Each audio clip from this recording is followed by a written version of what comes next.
Ito na yung hinihintay kong ebidensya kasi marami ang nambash sa akin, maraming nagalit nung sinabi ko na hindi naman talaga sumalubong si Bongbong Marcos.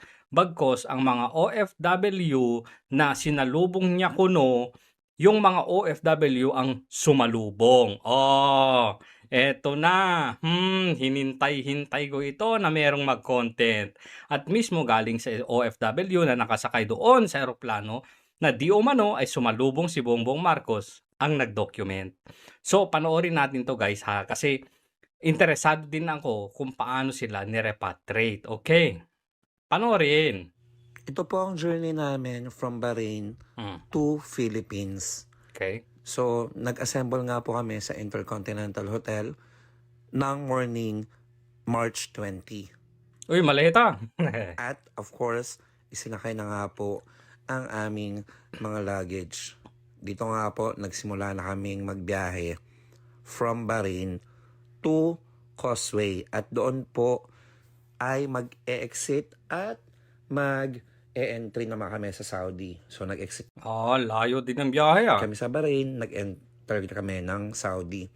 Ayan nga po, inabot na kami ng gabi.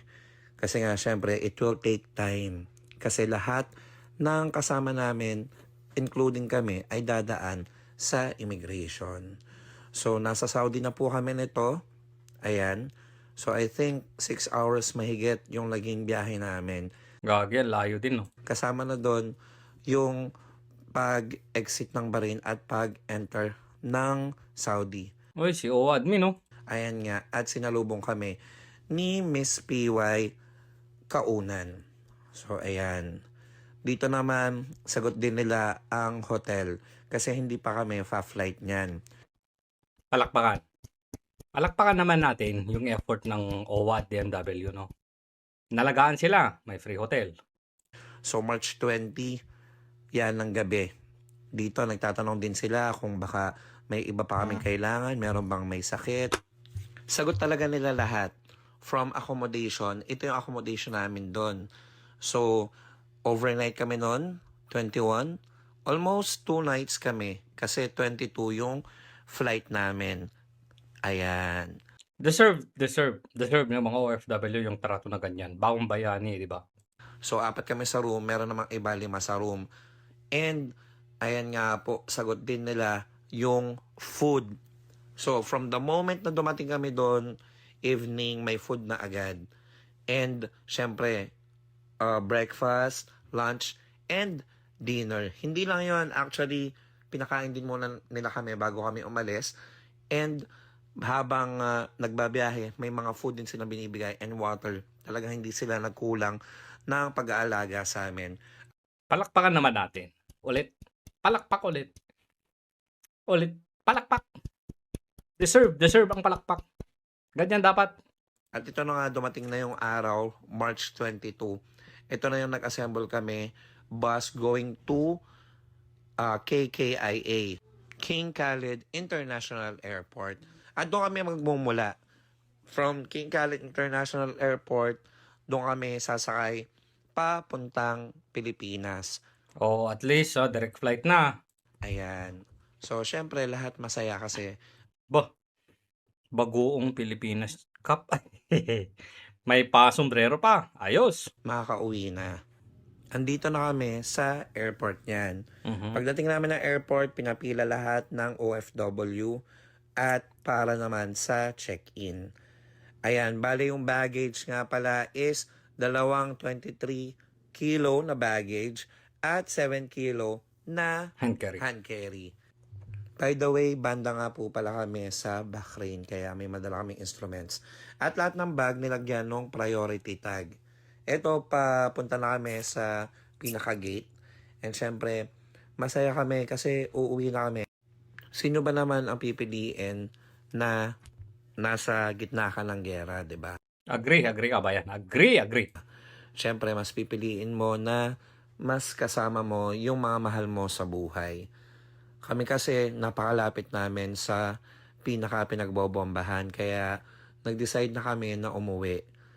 Meron pa naman kaming work sana after ng Ramadan kaso hindi pa alam kung ano magiging business o kung mag-o-open ba. Fully booked din, no? Dami. At eto na nga, nakalapag na kami. Oh, eto na. Eto na, Villamor Airways na. 'Di ba? Sabi ko, si Bongbong Marcos hindi talaga sumalubong o mismong manggagaling sa bunganga ni Kabayan Alex Gomez na hindi si Bongbong Marcos ang sumalubong sa kanila. Bagkos sila ang sumalubong kay Bongbong Marcos. Oh, tuloy. Ng Pilipinas. Bale sa Villamor Air Base po lumapag yung plane. Doon kasi sasalubungin kami ng mga army, lahat ng sangay or agency na Sino daw? Mga sangay, mga agency, army ang sasalubong sa kanila. tumulong sa amin gaya ng Philippine Embassy, OWA, DMW, DSWD at iba pa. Sa plane pala, dalawa din yung food. All in all, sagot po lahat ng government natin. Again, palakpakan. Palakpakan. Hindi ako magdadamot ng palakpak. Sa effort ng OF ng DMW, OWA, at yung Embassy ng Pilipinas. Palakpak. Palakpak. Masigabo yan. Palakpak. O, tuloy. Ang transport, ang food, ang accommodation.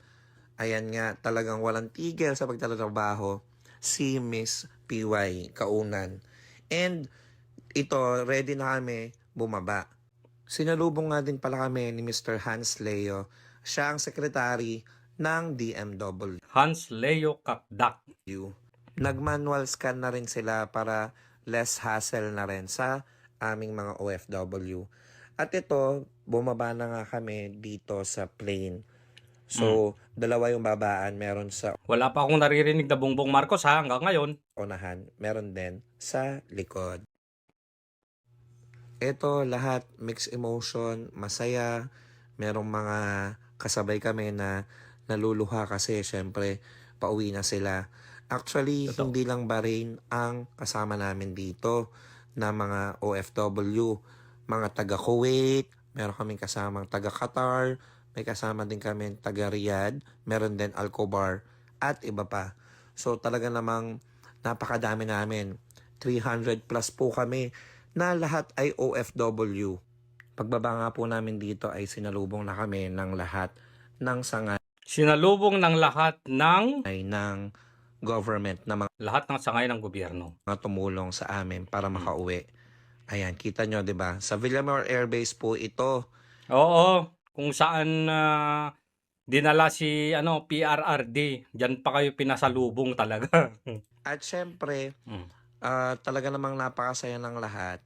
Hindi lang kami. Makikita mo din ang ngiti ng mga sumasalubong sa amin. Dito din po pinapunta yung merong mga sundo. Sa mga walang sundo naman, nag-provide din sila ng sasakyan papunta doon sa Kabayan Hotel. At pagdating sa Kabayan Hotel po, magbibigay naman sila ng transport para makauwi din po ang lahat. Palakpakan ulit. Ang galing. Ang galing. Ang galing. Ganyan mag-alaga. Sana si Bongbong? Wala pa hanggang ngayon. Matatapos na yung video. Yan, so pagdating namin dito, yan yung mga sumalubong po sa amin. And kagandahan po niyan, meron pong financial assistance ang OWA at DMW Deserve. para po sa lahat. So dito lang kami nag-process nun habang hinihintay namin si Pangulong BBM. Wait, what? Diyan muna kayo habang hinihintay si BBM? So, hindi sumalubong si Bongbong Marcos. Totoo nga yung sinabi ko. Hindi talaga sumalubong. Kasi pinapunta muna kayo dyan habang hinihintay nyo yung pagdating ni Bongbong Marcos. O hindi siya sumalubong. Wala siya dyan nung pagbaba ninyo. Wala. Nagstay pa po kami dito ng ilang oras kasi nga ibibigay din nila yung mga financial assistance at syempre kakain din. Ayan, so ito na nga, andyan din, napakadami din Mamaya, sasabihin niya mismo na ang mga OFW sumalubong kay Bongbong Marcos. po talaga ng media dito. So, hindi lang po ako ang na-interview or nakuhanan. kung makikita nyo po sa news, napakadami din po talaga ng na-interview at nakuhanan. Pagdating naman po Eto na. ni BBM, talagang sinalubong siya ng lahat. Ano daw? Pagdating ni BBM, sinalubong siya ng lahat. Oh, sino sumalubong kay Bongbong Marcos? Sino? Mga OFW. Hindi sumalubong si Bongbong Marcos. Kahit na sana doon man lang sa pagbaba, salubong yon. Hintay ka. Hindi yung sasalubungin mo ang maghihintay. Ikaw na sasalubong ang maghintay. Sana kahit yun lang, salubong. Tapos pinaupo nyo dyan. Uwi ka na. Yun. Sumalubong ka talaga. Pero ang liwanag sabi ni Kabayan pagdating ni Bongbong Marcos, sumalubong yung mga OFW. So ibig sabihin, si Bongbong Marcos hindi sumalubong. Maliwanag. Yung nakikita po natin sa news na hindi siya pinapansin, yun po kasi ay nung time na pauwi na or pinapasakay na ng bus o pinagmamadali na sila. Kahit na. Kung nandun pa rin yung Pangulo yan ng Pilipinas eh. Pangulo yan ng Pilipinas eh. Dadaanan mo, hindi mo man lang papansinin, kahit paalis ka na, kahit nagmamadali ka. Maghahay ka, may excite ka kung talagang mahal mo ang Pangulo. Ito na nga po si BBM. Mm. Ayan, kakadating lang niya po dito. Kakadating lang niya. Matapos na matapos na ang kalamidad. Natapos na lahat-lahat. Saka dumating. So, hindi siya sumalubong. Siya ang sinalubong. At kung mapapansin nyo, nakasunod din sa kanya ang media. Nagkaroon din ng time na makausap ko ang ating Pangulo. After po nun, inihatid din kami ng mga sundalo sa sasakyan. At syempre, ito nga po, pauwi na po sa aming bayan. Sa mga OFW po na gusto pa magparipat. Anyway, yun lang ang gustong ipakita. Kasi sinabi doon, ay, sumalubong si Bongbong Marcos. Hindi. Siya ang sinalubong. Mismong OFW nagkwento. Mga loyalista nga. Ano bang aasahan namin kasi sa inyo? Mga bangag nga,